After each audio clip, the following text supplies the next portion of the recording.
नमस्कार, मैं हूं संदीप चौधरी। आज सबसे बड़ा सवाल में हम बात करेंगे कोरोना की, इस संक्रमण की और प्रदूषण की। कल दीपावली थी।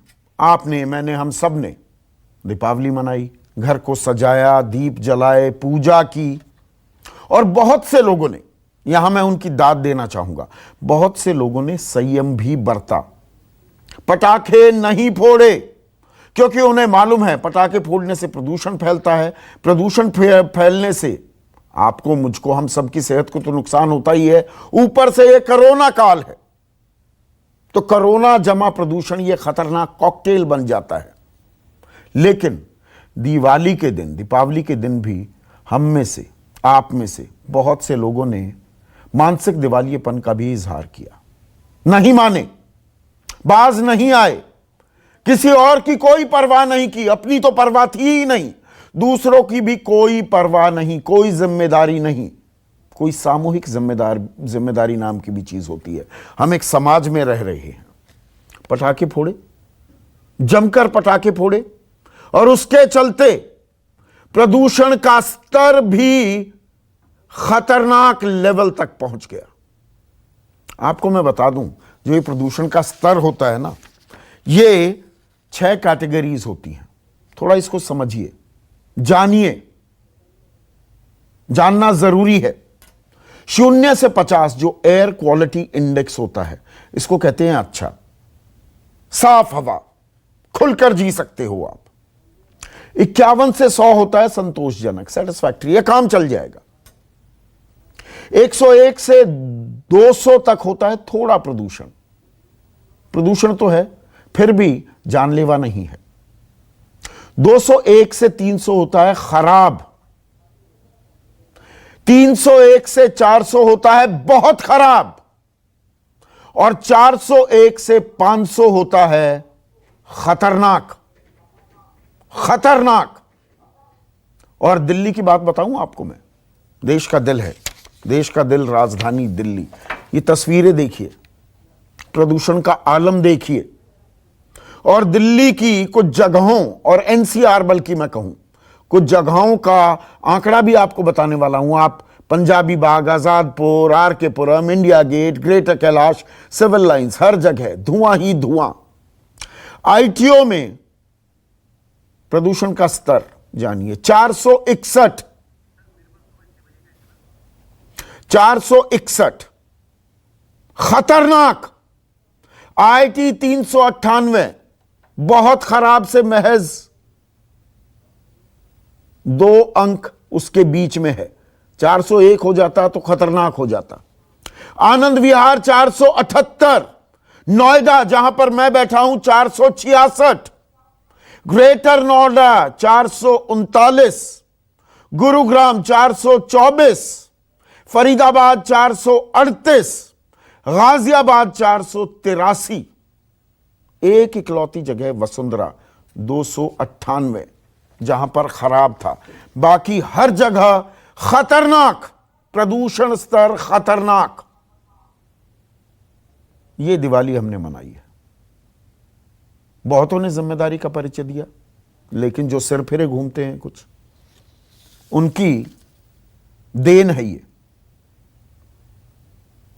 और अब सरकारी हरकत में आ रही हैं, और सरकारों में भी मैं दिल्ली सरकार की बात करूंगा और केंद्र सरकार की। आज, अब से कुछ देर पहले, गृह मंत्री अमित शाह ने एक बैठक बुलाई कोरोना के स्तर को भांपने के लिए, जांचने के लिए, उससे कैसे लड़ा जाए, काबू में कैसे किया जाए। साथ में थे केंद्रीय स्वास्थ्य मंत्री हर्षवर्धन, दिल्ली के मुख्यमंत्री अरविंद केजरीवाल थे, उपराज्यपाल लेफ्टिनेंट गवर्नर अनिल बैजल भी थे। और यह दिल्ली को लेकर बातचीत हो रही थी। और दिल्ली को लेकर बातचीत क्यों हो रही है? दिल्ली में अब रोजाना का जो आंकड़ा है वो 8000 को छूता दिखाई दे रहा है। और सबसे बड़ी बात क्या है, जो एक्टिव केसेस में लगातार गिरावट आ रही थी, पहले भाई 70,000, 80,000 एक्टिव केसेस आ रहे हैं, वो गिरकर 60,000 हो गए, फिर गिरकर 55,000 हो गए, 50,000 हो गए। पर इस गिरावट में अब कमी आने लगी है।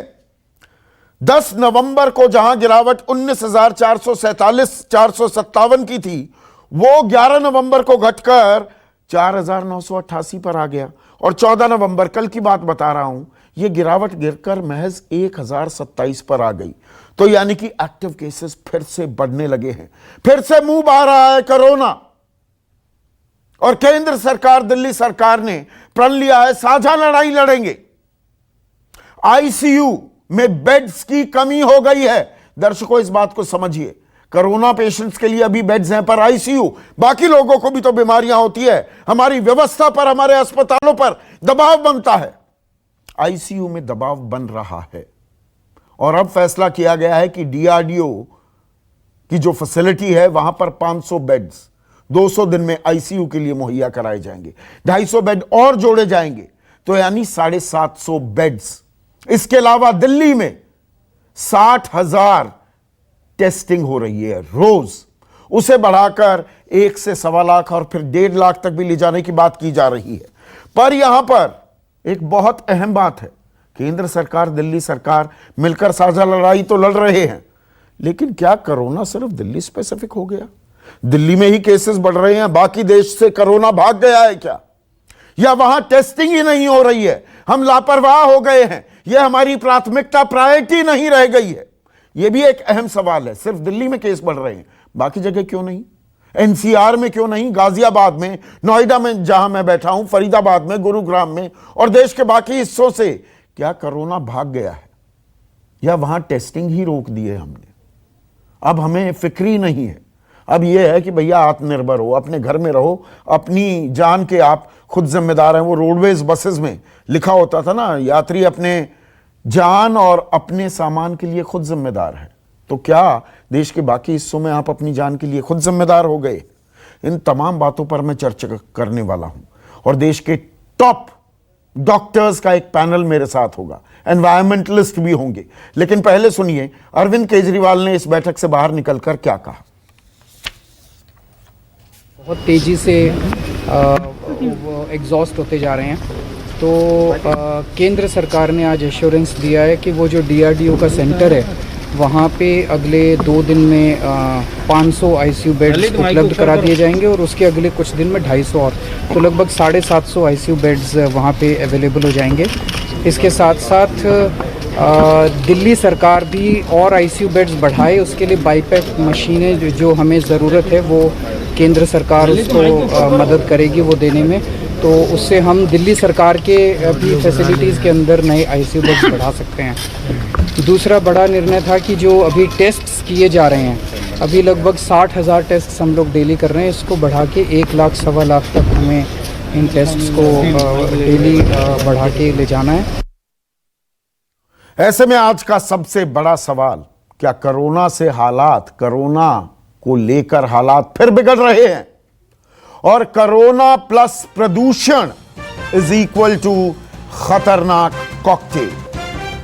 चर्चा में मेरे साथ डॉक्टर यतिन मेहता, चेयरमैन हैं Medanta institute of critical care के, डॉक्टर जेएस अरोड़ा एडवाइजर हैं patient safety, world health organization से जुड़े हुए हैं, doctor Praveer Agarwal senior cardiologist हैं, एस्कॉर्ट्स अस्पताल से जुड़े हुए हैं, डॉक्टर संजय राय प्रोफेसर हैं centre for community medicine AIIMS में, और विमलेंदु झा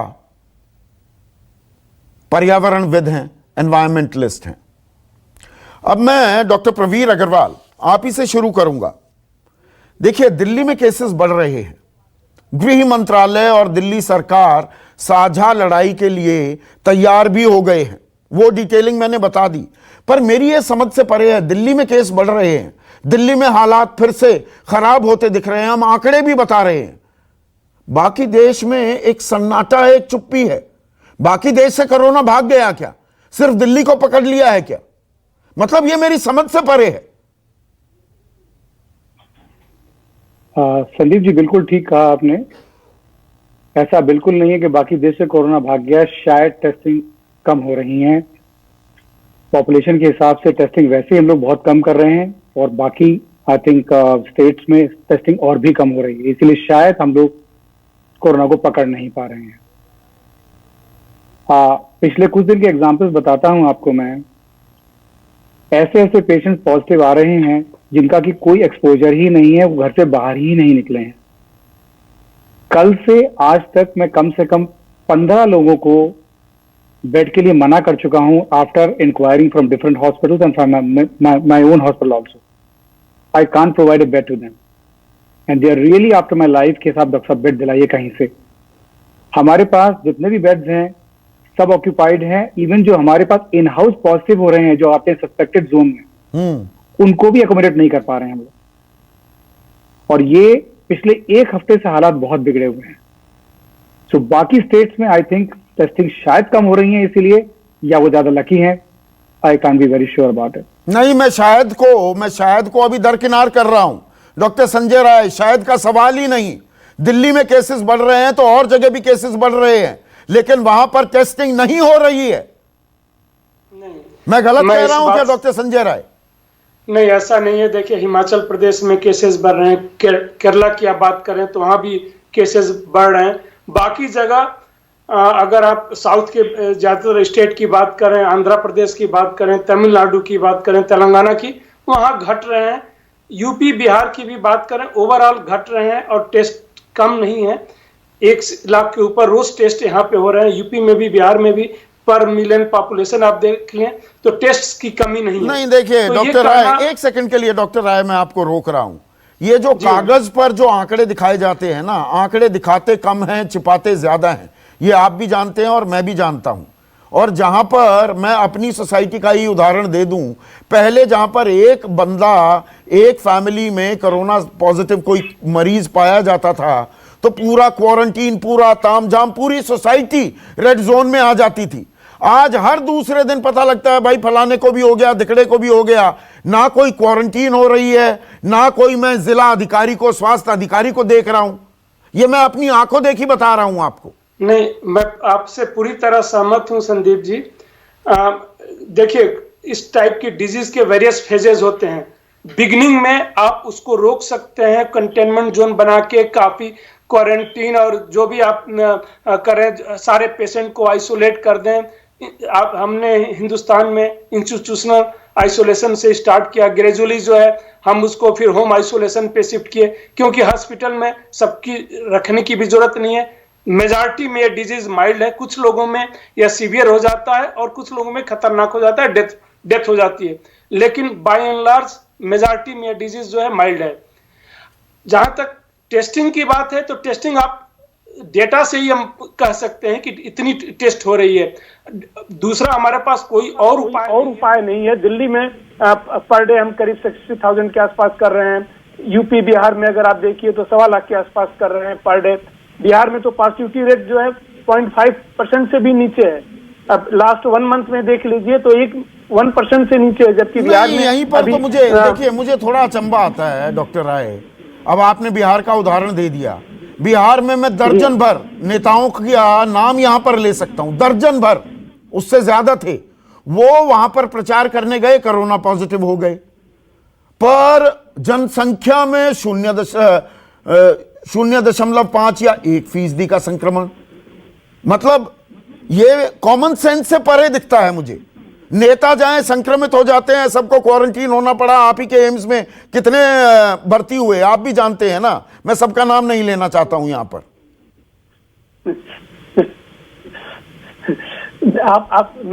मैंने कहा कि आप पूरी तरीके से सहमत हूं, लेकिन डेटा हमारे पास और कोई चारा नहीं है कमेंट्स करने के लिए। तो इसीलिए डेटा पर मैं थोड़ा शक भरी निगाहों से देख रहा हूं। अब अगर कोई कारण नहीं समझ में आता कि वही बिहार का पहले अगर 3,000 केसेस दे रहा था, पर डे कर रहा था, क्योंकि उस समय टेस्टिंग कम थी। अगर आप शुरू में देखें तो इन जगहों पे, बिहार हो, यूपी हो, इन जगहों पे टेस्टिंग बहुत ही कम थी। लेकिन ग्रेजुअली टेस्ट बढ़ाते गए और जब टेस्ट कम थी तो शायद इन्फेक्शन जो मेरे समझ में आता है, इन्फेक्शन जो है एक लार्ज पॉपुलेशन को काफी इन्फेक्ट कर चुका है ऑलरेडी। वहां पे डेथ भी हुई होंगी जिसको हम रिपोर्ट नहीं कर पाए। मेरा जो जस्टिफिकेशन है, ये जो इस समय कमी आ रही नहीं है। नहीं, जो जैसे- आप बात कह रहे हैं मैं आंकड़ों पे हाँ। जाऊं, देखिए डॉक्टर राय, डॉक्टर जे.एस. अरोड़ा, मैं आंकड़ों पर चला जाता हूं। और बहुत अच्छा हो कि नहीं बिहार में नहीं हो रहा, उत्तर प्रदेश में नहीं हो रहा, गुरुग्राम, फरीदाबाद, नोएडा, गाजियाबाद में नहीं है, दिल्ली में ही संक्रमण बढ़ रहा है। अगर ऐसा हो रहा है चलो तब भी मान लेता हूं कि ये शहर तो बच गए, दिल्ली को चलो अभी काबू में करेंगे, मैं इसको खुशखबरी के तौर पर लूंगा। पर मैं एक पत्रकार हूं, मेरे जहन में सवाल कौनते हैं।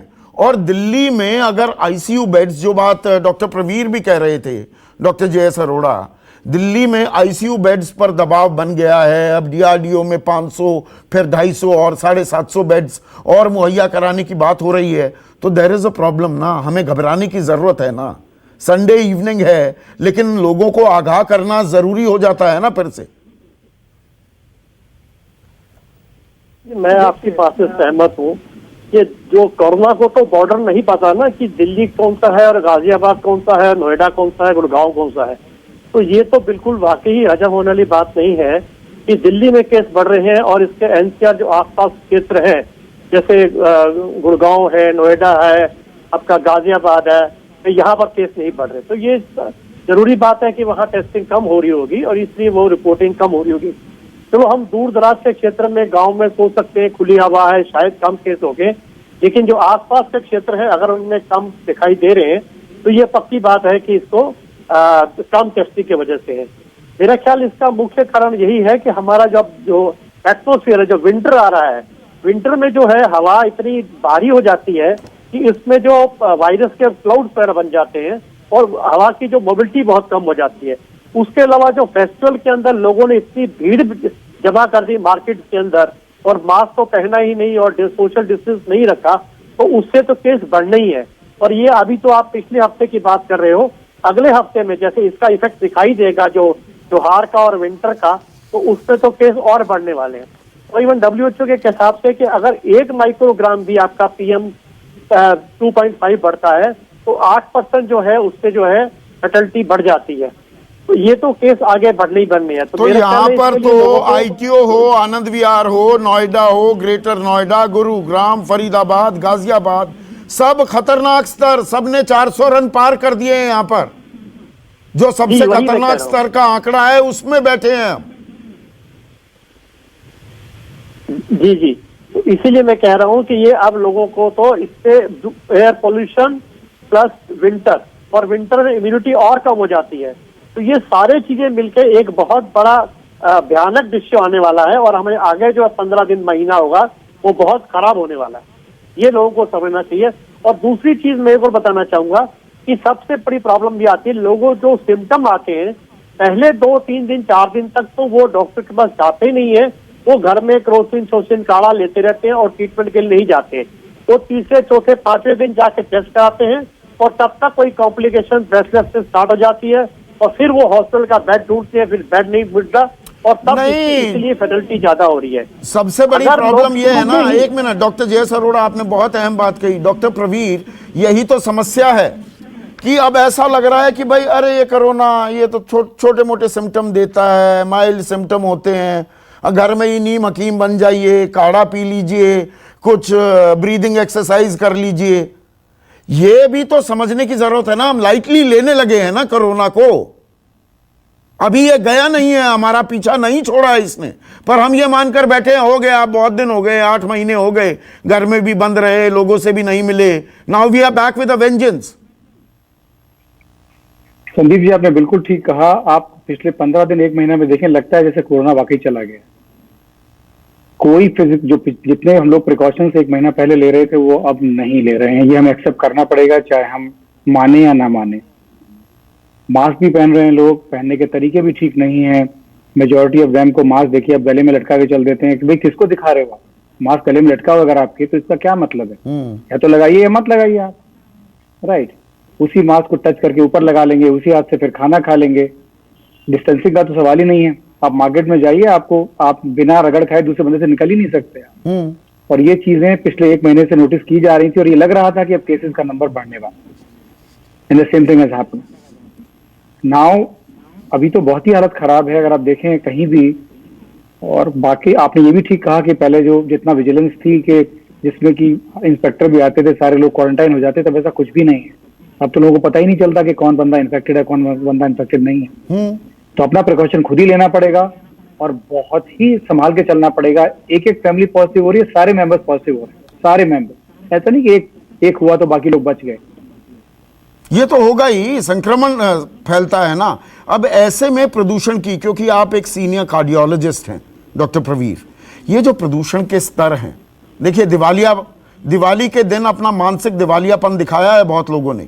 मेरी सोसाइटी में एक भी पटाखा नहीं फूटा, पर आसपास आवाजें आ रही थी। दिल्ली से जो हमने तस्वीरें देखी, मतलब लोग मानने को तैयार नहीं है। अब 400 से ऊपर AQI चला जाता है, उसके मायने क्या हैं और लोगों को एहतियात क्या बरतनी होगी। हवा का जो स्तर है, जो उसका प्रदूषण लेवल है, वो इतना खराब हो गया है, क्या करें डॉक्टर प्रवीर? थोड़ा सा आम भाषा में, साधारण भाषा में दर्शकों को समझाइए। सर, इसमें सबसे अच्छी चीज है कि जो मास्क आप लगा रहे हैं वो आपको प्रदूषण से भी बचाता है। ऐसा नहीं कि खाली कोरोना से ही बचा रहा है आप। तो मास्क और इम्पोर्टेंट हो जाता है इस फेज में जबकि पोल्यूशन का लेवल बहुत हाई है। तो वो साधारण मास्क लगाएं, कॉटन का जैसे मास्क लगाते हैं, या साधारण मास्क लगाएं, उसके ऊपर N95 भी लगाएं? सर, N95 लगाने के बाद साधारण मास्क लगाने की जरूरत नहीं है। साधारण मास्क के ऊपर N95 के ऊपर साधारण मास्क तब लगाना होता है सपोजिंग आपको उसको प्रोटेक्ट करना है लंबे समय के लिए। ये तो हमेशा से कहते हैं हम लोग, अगर आपने N95 लगाया तो उसके ऊपर दूसरा मास्क लगाने की जरूरत, अदरवाइज थोड़ा सा सफोकेशन फील होता है। बट मास्क को लगाने का तरीका प्रॉपर आना चाहिए। नंबर 1, मास्क को आप कितनी बार यूज कर सकते हैं ये पता होना चाहिए। अक्सर आपने देखा होगा मास्क इतना खराब हो जाता है कि उसको टच करते डर लगता है, लेकिन ये वो लोग उसको यूज करते चले जाते हैं। They're thinking that एक मास्क ले लिया उसको 3-4 महीने से निकाल देंगे, ऐसा नहीं होता है। The mask has got certain period of just validity और you have to preserve it also। ऐसा नहीं होता कि आपने मास्क वगैरह डाल दिया, आपने खूंटी पे लटका दिया और फिर आपने उसको पहनना शुरू कर दिया नेक्स्ट दिन। No, it is not to be done like that। You have to have a proper bag to preserve it and then recycle it in a manner that you can be using that 3rd or 4th day, then only you can utilize it 4 times or 5 times। So the mask बहुत important. Sandeep ji, आप प्रदूषण को रोक नहीं सकते, चल रहा है, चलता रहेगा नहीं। और अब ये जैसे प्रदूषण आ गया है, अब नोएडा में अगर 466 है या ग्रेटर नोएडा में भी 439 है, वो तो बहुत दूर दराज का इलाका हो गया। गुरुग्राम में 424 है। अब यहाँ पर जिन लोगों को पहले से ही कोमोर्बिडिटीज हैं, उनको हाई ब्लड प्रेशर है या वो दिल के मरीज हैं, पहले से भी कोई हिस्ट्री है, तो वो लोग क्या करें? घर में बैठ जाएं, एयर प्योरीफायर लगाएं, बाहर निकल सकते हैं, नहीं निकल सकते? उनको क्या वॉक पर जाना चाहिए? आप डॉक्टर हैं, आप कहते हैं कि भैया आपको वॉक करनी चाहिए।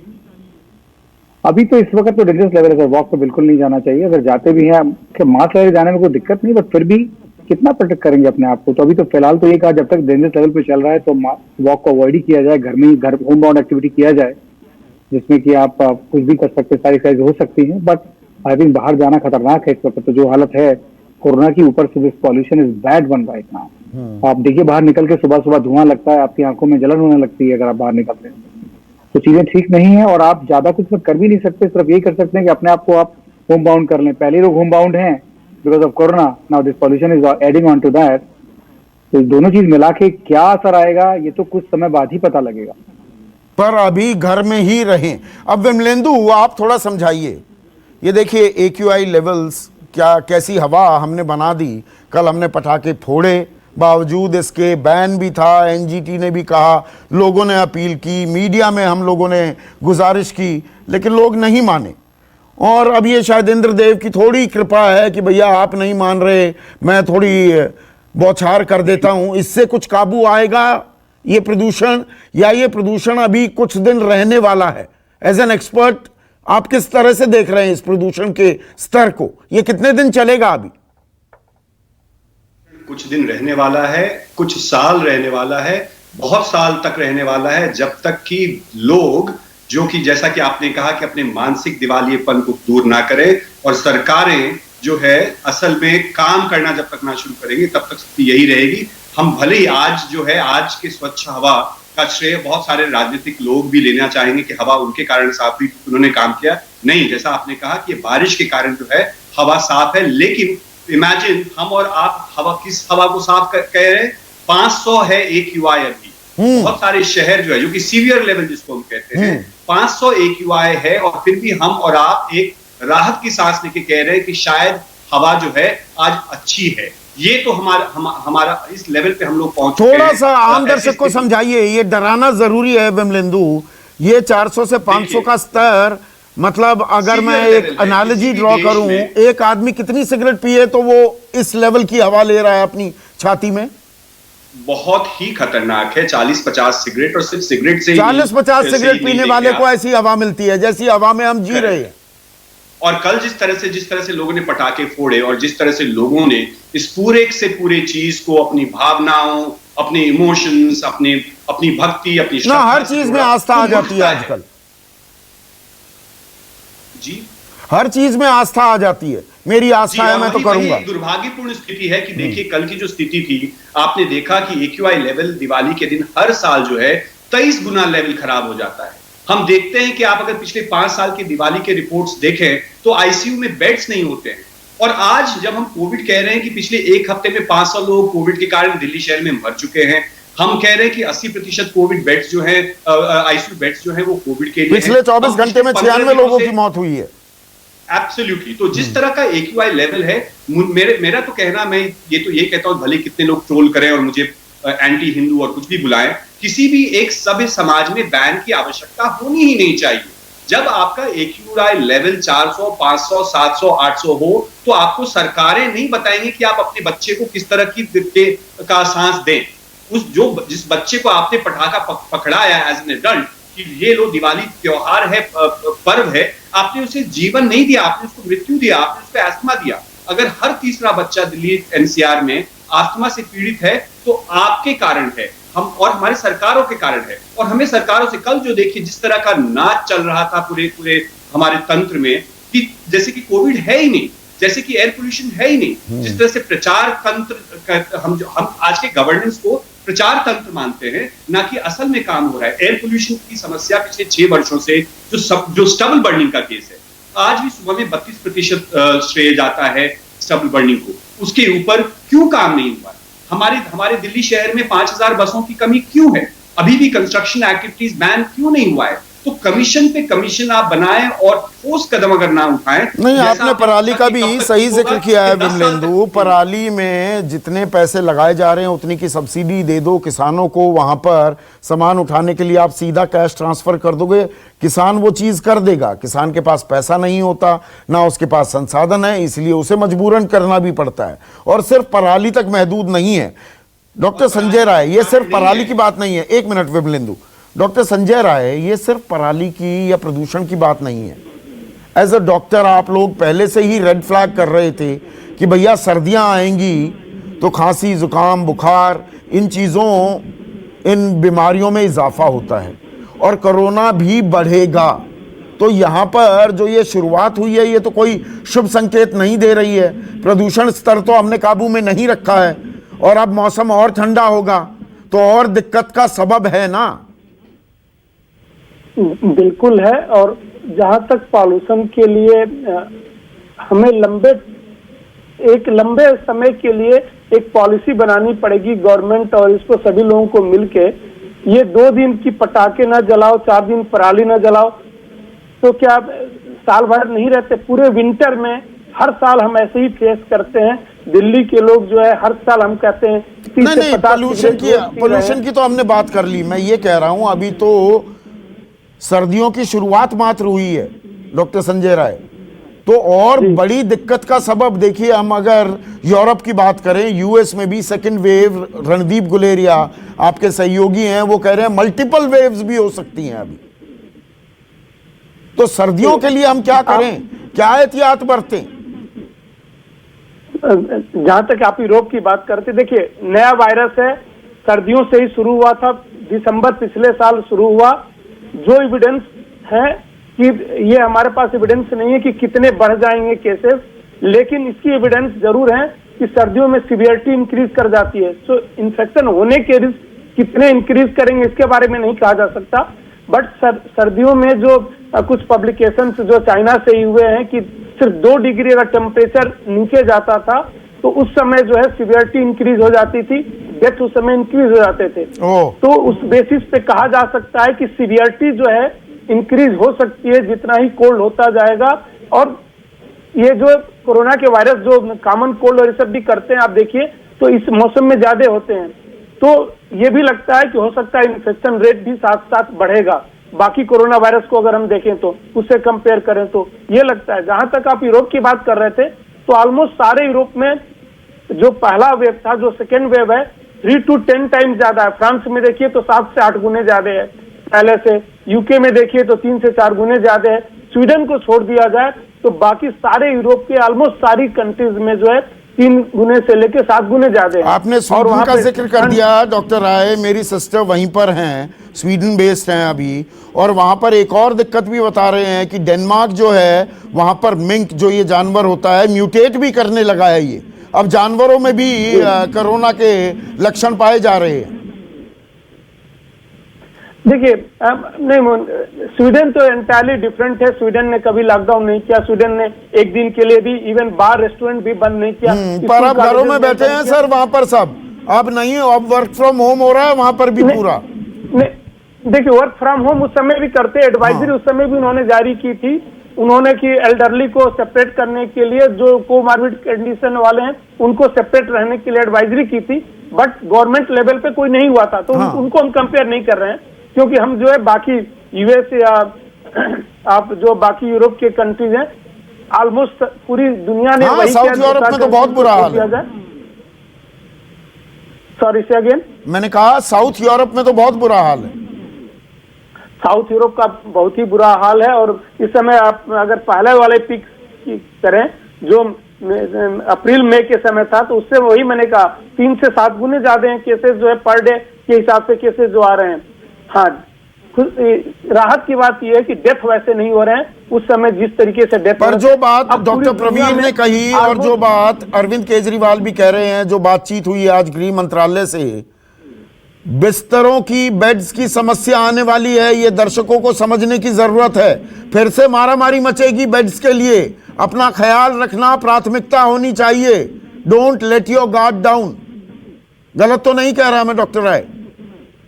बिल्कुल नहीं, और मारामारी शुरू हो गई है। आप अगर जनरल वार्ड में अवेलेबल है, बट वेंटिलेटर बेड्स जो हैं पूरी दिल्ली में इस समय सीवियर क्राइसिस है। नॉन वेंटिलेटर बेड भी, आईसीयू जो है उनकी भी क्राइसिस है। हाँ, नॉर्मल बेड के 40% जो है जो कोविड के लिए रिजर्व है वो अवेलेबल है इस समय दिल्ली में। Doctor JS. अरोड़ा, क्योंकि आप पेशेंट सेफ्टी के एक्सपर्ट हैं, फिर से, क्योंकि यहां पर देखिए बहुत से लोग मानने को तैयार नहीं है, हम नहीं सुधरेंगे ब्रांड हमारी जनसंख्या में एक बड़ी तादाद है। अब ये जो सर्दियां आ रही हैं, ये फिर से कोरोना के संक्रमण में इजाफा होने का अंदेशा ही नहीं, सीधा सीधा खतरा है। ये मुंह बाए खड़ा है हमारे सामने। हमें क्या कुछ करना चाहिए और क्या कतई नहीं करना चाहिए, एक बार फिर से बताइए दर्शकों को। देखो पेशेंट हमारा पहला ध्येय होता है कि पेशेंट को एम्पावर करना, पेशेंट को नॉलेज देना कि वो अपनी प्रिकॉशन कैसे। अभी तक पिछले 6-8 महीने से ये लगातार बताया जा रहा है। अगर सिर्फ 5 स्टेप जो है, मैं स्टेप बाय स्टेप दोबारा बताना चाहूंगा, हालांकि लोगों को मालूम है, अगर वो मास्क पहनते हैं तो 80% तो आप उसी से बचा सकते हैं। दूसरे नंबर पे हैंड हाइजीन, तीसरा आपका सोशल डिस्टेंस और वेंटिलेशन क्योंकि सर्दियों में पुअर होता है इसलिए, और गर्मियों में पंखा चलाते हैं, एसी कूलर पंखा चलाते हैं तो वेंटिलेशन अच्छा रहता है, और सर्दियों में क्योंकि पंखा नहीं चलता तो वेंटिलेशन पुअर रहेगा, उसका भी इफेक्ट पड़ेगा। और चौथा 5वां है कॉन्टेक्ट टाइम। अगर आपको किसी से बात करनी है, बहुत कम देर की बात करनी है, लेकिन एक बात मैं और दोबारा कहना चाहूंगा कि अगर जैसे हम पता लगता है कि अगर हमें कोई सिम्टम है, चलो केसेस को अगर हम नहीं भी कम कर पा रहे क्योंकि आपका वेंटिलेशन लो है, मोबिलिटी एयर की नहीं है, या विंटर है, इम्यूनिटी कम है, वायरस बढ़ जाते हैं, तो कम से कम जब सिम्टम आते हैं तब तो इमीडिएटली डॉक्टर के पास जाना चाहिए और उसका पूरा इलाज करना चाहिए। लोग अक्सर टेस्टिंग और टेस्टिंग के बाद उसको फॉलोअप नहीं करते। एक चीज और आपने देखी होगी कि ये ठीक है कि पहले 5-7 दिन में ज्यादा केस खराब होने का चांस रहता है, लेकिन ये भी देखा गया है कि जो लोग पूरा इलाज नहीं करते उनमें जो है 10-12 दिन के बाद 13-14-15 दिन में भी फैटलिटी होने का चांस बढ़ जाता है। तो जो लोग हफ्ते के बाद देखते हैं मैं थोड़ा ठीक हो गया, और वो फॉलोअप में अपना टेस्टिंग नहीं करते, ट्रीटमेंट नहीं करते, उनमें अक्सर देखा गया है कि सेकंड टाइम जो है वो साइटोक्रोम आ जाता है और फिर उसको थर्ड वीक के अंदर डेथ का चांस बढ़ जाता है। ठीक तो है, अगर हमें डॉक्टर death एम को वली कम भी, करना एक है, सेकंड जो डॉक्टर कि- अरोड़ा, डॉक्टर एम वली भी जुड़ गए हैं, जी, जी। लगातार पिछले 8 महीने से हमारे साथ जुड़ते रहे हैं और अपनी बिल्कुल बेबाक राय साझा करते हैं। पर एम वली, डॉक्टर साहब, जो डॉक्टर अरोड़ा कह रहे हैं ना कि ये करना चाहिए, पर मैं आपको ज़मीनी हकीकत बताता हूँ और पढ़े लिखे तबके में भी वेल इन्फॉर्म्ड लोग भी क्या कर रहे हैं और आजकल डॉक्टर्स भी क्या सलाह दे रहे हैं। मैं सबको पेंट नहीं कर रहा हूं, पर बहुत से डॉक्टर्स कि मेरे कुलीग्स हैं कि अरे हुआ कुछ, बुखार हुआ, कुछ गले में खराश हुई, 2-3 दिन अपना वही देसी इलाज जो बेसिक पैरासीटामोल वगैरह खा ली। डॉक्टर से भी कहा, डॉक्टर ने कहा अभी 2-3 दिन देख लो, 4 दिन देख लो, ये नॉर्मल, अभी इतना घबराने की जरूरत नहीं है, उतर जाएगा तो ठीक हो जाएंगे आप। ये डॉक्टर भी सलाह दे रहे हैं, पढ़े लिखे लोग भी ये काम करने लगे हैं। कोई टेस्टिंग नहीं करा रहा है सीधा अगर जो सिम्टम्स आ रहे हैं। डॉक्टर एम वली, ये मैं हकीकत बयां कर रहा हूं, ये सही है गलत है, क्या करें? आप जो बयान कर रहे हैं ये एक बहुत बड़ी कयामत की त्रासदी की तरफ हम लोग जाने वाले हैं अगर हमने घर में रहना अपना शुरू नहीं किया, बगैर काम के हम बाहर निकले। बहुत बड़ी कयामत आने वाली है। मैं तो आज लोगों से कह रहा था कि वो दिन दूर नहीं जब अस्पतालों के बाहर बिस्तर लगाने पड़ेंगे, जिस तादाद से कोरोना बढ़ रहा है। एक बात। दूसरी बात, अब एक पैटर्न नया देख रहा हूं 3 दिन से कि एक घर में है तो 5 लोगों को 5 पॉजिटिव आ रहे हैं। तीसरा, हमारा जो टेस्ट है, एलोन मस्क साहब ने एक अजीब ऐलान कर दिया कि साहब मैंने 4 बार टेस्ट कराया, 2 बार पॉजिटिव आया। लोगों में इसकी श्रद्धा कम हो गई है टेस्ट की। तो टेस्ट ज्यादा से ज्यादा कराइए और एक बार नेगेटिव आ जाए और उसके बाद बुखार आ जाए तो ये दोबारा करा लीजिए आप टेस्ट, क्योंकि हो सकता है उस टेस्ट करने में कुछ त्रुटि रह गई हो। और बेफिक्र मत होइए। और एंटीजन कोई टेस्ट नहीं है, आरटीपीसीआर कराइए। नहीं, आरटीपीसीआर के बारे में ही बात कर रहा हूं जनाब। वो ये कहना मेरा हाथ जोड़ के लोगों से है, any fever first rule out corona. Doctor से भी कह रहा हूं और आपसे के द्वारा श्रोताओं से और जो आपकी ऑडियंस है उससे कह रहा हूं कि एनी फीवर आजकल के जमाने में, चेंजिंग वेदर में, फर्स्ट कोरोना को रूल आउट करना है। और पहले 5 दिन इसके निकल जाने के बाद इलाज के ये भयावह हो जाता है, भयावह। तो सीटी स्कैन भी करा सकते हैं हमारे डॉक्टर कुलीग्स। सीटी स्कैन में जमावा मिल जाएगा अंदर। टेस्ट के ऊपर भी डिपेंड करें, सीटी भी कराएं और पेशेंट को बिल्कुल स्ट्रिक्ट ब्लड टेस्ट ऑब्जर्वेशन में रखें। और ओवर एंड अबव उसका एंटीजन टेस्ट करा लें। ये मैं नहीं कह रहा एंटीजन टेस्ट बिल्कुल ना कराएं, एंटीजन टेस्ट भी कराएं और ये आरटीपीसीआर भी कराएं और पेशेंट को बराबर ऑब्जर्वेशन में रखें। कोई इस पे ऑब्जेक्शन नहीं करेगा, सरकारी आदमी या गैर सरकारी, कि आप दोबारा टेस्ट कराने अपना जा रहे हैं क्योंकि आपको सिम्टम्स हैं। मेरा बिल्कुल ये मान्यता है कि हमारी सरकार, डॉक्टर वली, बहुत से अस्पतालों में टेस्ट ही नहीं हो रहे, टेस्ट कराने जाओ कि नहीं, वो मना कर देते हैं, वो रिलक्टेंट होते हैं। नहीं हो रहा है। आप ठीक कह रहे हैं सर, लेकिन ये बात जो है इसको हमको अभी इसको नहीं रियलाइज करेंगे तो पोस्ट दिवाली एक ज्वालामुखी फट जाएगा। ये बहुत बड़ा ज्वालामुखी फट जाएगा और इसका कोई फिर हल नहीं होगा। मैं बहुत अदब के साथ, बहुत क्षमा याचना के साथ ये बात कह रहा हूँ आपके स्क्रीन पे आके। क्षमा मांगने की जरूरत नहीं है, जरूरी बात है। यहाँ पर लोगों को नहीं आता ये है बात समझ जरूरी में। लगती है उनके मुझे भेजे में डालने के लिए कई बातें कई बार कहनी पड़ती हैं। यहाँ आनी चाहिए ना। तो बाहर मत निकलो, बाहर का खाना मत खाने जाओ। अभी बच्चों को बहुत समझाना है। मेरे पास 5-5, 6-6 लोग अपने आए हैं एक साथ पॉजिटिव रिपोर्ट लेके, एक घर के, और एक बार नेगेटिव भी हो गया है जिसका। ऐसे भी केसेस आए हैं 2-4 के दोबारा पॉजिटिव हो गया। ये खैर एकेडमिक बात नहीं है, ये एक टेक्निकल बात है। लेकिन आप जो बात कर रहे हैं इस वक्त, जिस दर्द के साथ, मैं आपका दर्द समझ रहा हूं और ऑडियंस को और दर्शकों को भी ये दर्द समझना चाहिए।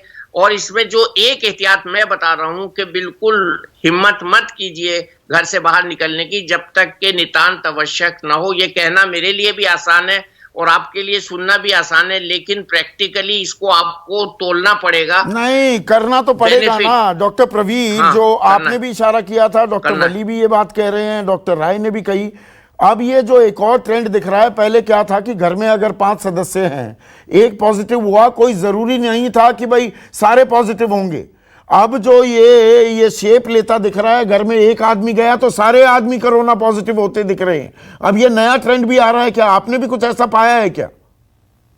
संदीप जी, मैं एक चीज और ऐड करना चाहूंगा। ये तो हो ही रहा है कि जो हमारे कार्डियक मरीज हैं वो बहुत हाई रिस्क पे हैं, और क्या हो रहा है कि वो लोग काफी दिन तक इलाज अवॉइड कर रहे हैं। They are coming in emergency in a bad shape, कि कोरोना के डर से नहीं आ रहे हैं, वो ऐसी स्टेज में आ रहे हैं जिनको भी बचाना मुश्किल हो रहा है। तो कार्डियक जितने भी मरीज हैं उनसे ये सलाह है कि कोरोना तो है, अभी रहेगा, इसके साथ जीना सीखना है, मैं नंबर 1, लेकिन अपने कार्डियक इलाज को इतना डिले ना कर दें कि उसमें भी हमें परेशानी होने लगे। काफी हो रहा है। हम लोगों को कन्विंस करते हैं कि कोरोना के काल में कार्डियक इलाज हमें टाइम से कराना है, इलेक्टिवली कराना है, इमरजेंसी नहीं बनानी है। इमरजेंसी बनाने के बाद 24 घंटे कोरोना की टेस्टिंग के लगते हैं, उसमें आता है, तब तक मरीज काफी बीमार हो जाता है और काफी केसेस हमारे बिगड़ जाते हैं जिनको भी संभालना मुश्किल हो जाता है। तो ये समझाना जरूरी है। डॉक्टर प्रवीर, देखिए एक समस्या भी है। अब घर में मेरी मदर का ऑपरेशन हुआ था पिछले साल, हार्ट का ही। अब मैं अस्पताल ले जाने से गुरेज करता हूं, मैं डरता हूं कि अस्पताल ले जाऊंगा वो वहां किसी से संक्रमण ना ले लें, तो मैं डॉक्टर से सलाह लेता हूं। ये भी एक परेशानी आ रही है ना कि मैं डॉक्टर के पास ले जाऊं क्या, मैं अस्पताल लेकर जाऊं क्या उन्हें? नहीं संदीप जी, ऐसा नहीं है। इसमें क्या हो रहा है कि सभी लोग आजकल वीडियो कंसल्ट के लिए कर रहे हैं, वीडियो कंसल्ट होता है, लेकिन अगर डॉक्टर सलाह देता है कि वो लेके आना, तो लेके आना पड़ेगा उनको, वरना क्या होगा, इमरजेंसी बनेगी, उसको सिचुएशन और खराब हो जाएगी। हाँ, सपोजिंग डॉक्टर कहता है सब ठीक चल रहा है, कोई दिक्कत नहीं, राइट, बट अगर डॉक्टर कहता है कि नहीं साहब आपकी कंडीशन ठीक नहीं लग रही है, आपको जल्दी आना चाहिए, तो उसको डेफर करने का पॉइंट कोई भी नहीं है। बिल्कुल फेयर पॉइंट है। पर मैं इसी का एक और पहलू डॉक्टर राय, आखिरी सवाल मैं पूछ रहा हूं। देखिए बहुत से केसेस हुए हैं, मेरे एक सहयोगी हैं, बहुत ही अजीज मित्र हैं, उनके फादर इन लॉ का कैंसर अब मतलब अनकंट्रोलेबल इसलिए हो गया कि कोरोना काल में वो चीजें नहीं हो पाई, वो कीमोथेरेपी उसमें डिले हो गया। ये डिले भी हो रहा है। शायद दर्शकों को ये भी समझने की जरूरत है, अगर आप बेपरवाह लापरवाह हुए तो सिर्फ कोरोना नहीं, बाकी भी तो बीमारियां हैं, उनका इलाज भी ढंग से नहीं हो पा रहा है। कोरोना की चपेट में वो लोग भी आ रहे हैं। पूरी तरीके से आपसे सहमत हूं। जितने एक्सीडेंट के केस हैं, जितने एक्यूट कार्डियक सिंड्रोम के केसेस हैं, एमआई जिनको हो रहा है, स्ट्रोक हो रहा है, न्यूरोलॉजी, ये सारे केसेस जो है सफर कर, इवन सिर्फ पेशेंट ही नहीं, इवन हॉस्पिटल पहुंचने के बाद भी हॉस्पिटल में जो है, जो एक गोल्डन पीरियड होता है ट्रीटमेंट करने के लिए, कि अगर किसी को हार्ट अटैक हुआ है तो तुरंत जो है उसको अगर ट्रीटमेंट हम दें तो शायद अच्छी लाइफ बचा सकते हैं, उनकी जो है हार्ट की जो है पूरी फंक्शनिंग हम वापस ला सकते हैं। वह नहीं हो पा रहा है। ज्यादातर हॉस्पिटल जो है कि नहीं पहले कोविड टेस्ट इनका कर लो उसके बाद हम करेंगे। तो इस टाइप के मरीज जिनको हम सेव कर सकते थे, जिनकी क्वालिटी ऑफ लाइफ हम बेटर कर सकते थे, वह जो है सारे सफर कर रहे हैं एक्सीडेंट के केसेस में। और ऑलमोस्ट हर जगह ऐसा हो रहा है कि एक्सीडेंट के केसेस में इमीडिएट कुछ एक्शन लेना होता है बिकॉज ऑफ कोविड। जो है उनकी भी जो है पूरा पुअर क्वालिटी के वो केयर पा रहे हैं, और इस कारण से तो उनकी जो है डेथ कुछ हो रही है, या पूरी लाइफ के लिए जो है उनको कुछ प्रॉब्लम्स हो जा रहे हैं, और ये हो रहा है। मैं आपको पूरी तरह सहमत हूं। इसीलिए देखिए ये देश के टॉप डॉक्टर्स हैं और इनकी सलाह मानिए दर्शकों। और ये कोरोना संक्रमण अभी और फैलेगा। अब ये एक को होता है परिवार में, अब ये सबको होने लगा है, ये भी ट्रेंड आने लगी है। आईसीयू बेड्स की कमी है दिल्ली में, देश के और इलाकों में अभी टेस्टिंग माकूल नहीं हो रही है, ये मेरा क्लियर स्टैंड है। और सिर्फ कोरोना ही नहीं, और बीमारियां भी हैं, तो और बीमारियों के चलते भी मौतें इसी कोरोना के चलते उसमें भी इजाफा हो रहा है। तो ध्यान दीजिए, ध्यान देना ही सबसे अहम बात है। तो आज के लिए, अभी के लिए बस इतना ही। नमस्कार, मैं हूं मानक गुप्ता। अगर आपको हमारा ये वीडियो पसंद आया हो तो इसे लाइक और शेयर जरूर करें, और हां, हमें सब्सक्राइब और फॉलो करना ना भूलें ताकि आप देश और दुनिया की कोई खबर मिस ना करें। तो जुड़े रहिए हमारे साथ और देखते रहिए News 24।